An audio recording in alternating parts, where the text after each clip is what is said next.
हाय मेरे प्यारे दोस्तों, कनक्स किचन में आपका स्वागत है। आज मैं आपको बहुत ही टेस्टी और क्रिस्पी भजिया की रेसिपी बताने जा रही हूँ, जो कि मुझे उम्मीद है आपको ज़रूर पसंद आएगा।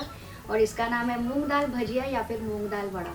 इसे बनाना घर पे बहुत ज़्यादा आसान है, आपको बहुत ज़्यादा इंग्रेडिएंट्स भी नहीं लगते और ये बहुत ही टेस्टी और कुरकुरे बनते हैं और ये परफेक्ट लगते हैं बारिश के दिनों में, साइड में बढ़िया सी हरी चटनी के साथ। जैसे कि आप सब जानते हैं कि बारिश का मौसम आ गया है, तो चलिए बनाते हैं झटपट से गर्मा गर्म भजिए शाम के नाश्ते के लिए।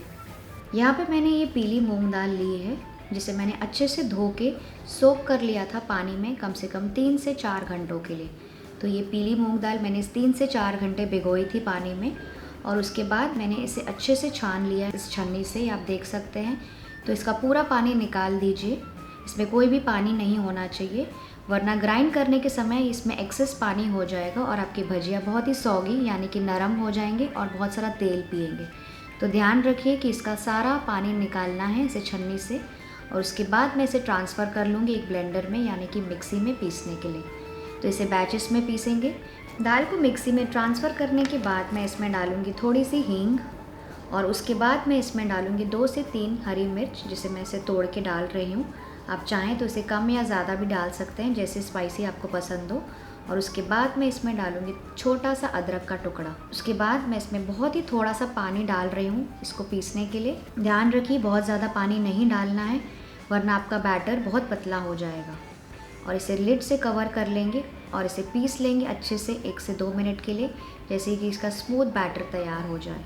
तो ये देखिए इसका एक स्मूथ बैटर तैयार हो गया है। ये बहुत ज़्यादा गाढ़ा या फिर बहुत ज़्यादा पतला भी नहीं है, ये परफेक्ट कंसिस्टेंसी का है मूंग दाल भजिया बनाने के लिए।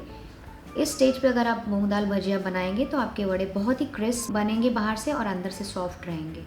इसे किसी बोल में ट्रांसफ़र कर लेंगे और हम बाकी की चीज़ें इसमें ऐड कर लेंगे। तो इसमें सबसे पहले मैं डाल रही हूँ थोड़ा सा नमक। नेक्स्ट मैं इसमें डाल रही हूँ थोड़ी सी काली मिर्च, ये कुटी हुई फ्रेश काली मिर्च है, तो मैंने इसे थोड़ा दरदरी पीसा है। नेक्स्ट मैं इसमें डालूँगी थोड़ा सा क्रश किया हुआ धनिया का दाना यानी कि धनिया सीड्स, इसे कोरिएंडर सीड्स भी कहते हैं इंग्लिश में। तो वो भी मैं इसमें डाल दूँगी, इससे बहुत अच्छा टेस्ट आता है।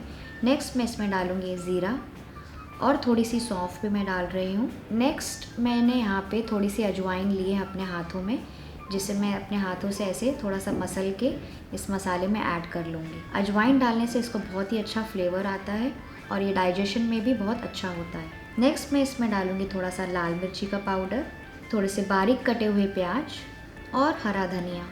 अब इन सारी चीज़ों को अच्छे से मिक्स कर लेंगे अपने हाथों से, जैसे कि सारी चीज़ें आपस में मिलजुल जाएं और एक बैटर तैयार हो जाए। तो ये मूंग दाल भजिया बनाने का बैटर तैयार हो गया, ये आप देख सकते हैं। इसे हल्का सा फेंट लीजिए अपने हाथों से इस तरह। ऐसा करने से आपकी भजिया बहुत ही सॉफ्ट और फ्लफ़ी बनेंगी अंदर से। अब इसका थोड़ा सा पोर्शन लेंगे और यहाँ पे मैंने तेल पहले से गर्म करने के लिए रख दिया है मीडियम हाई हीट पे और इसे एक एक करके इस तेल में तलते जाएंगे। आप ये देख सकते हैं कि मैं इसके छोटे छोटे गोले बना के इस तेल में डालती जा रही हूँ। इसी तरह से आप छोटे या बड़े भजिया या फिर वड़ा बना सकते हैं और इसे ऐसे ही तलने दीजिए 2 से 3 मिनट के लिए मीडियम फ्लेम पर, जैसे कि गोल्डन ब्राउन और क्रिस्पी हो जाए और ये अंदर तक के पक जाए। तो ध्यान रखिए गैस का फ्लेम बहुत ज़्यादा हाई भी नहीं होना चाहिए, वरना ये ऊपर से डार्क हो जाएंगे, कड़क हो जाएंगे और अंदर से कच्चे रह जाएंगे। तो इसे ऐसे ही पकने दीजिए। आप ये देख सकते हैं कि यहाँ पे थोड़े से बबल्स आ गए हैं और जब ये बबल्स पूरी तरह से सेटल हो जाएंगे, यानी कि जब गायब हो जाएंगे ये बबल्स, इसका मतलब आपकी मूंग दाल भजिया तैयार हो गए हैं। तो इसे ऐसे ही तलने दीजिए थोड़ी देर के लिए। तो मुझे लग रहा है अभी अच्छे से फ्राई हो गए हैं, आप ये देख सकते हैं काफ़ी क्रिस्पी भी लग रहे हैं, अच्छा सा गोल्डन ब्राउन कलर भी आ गया है।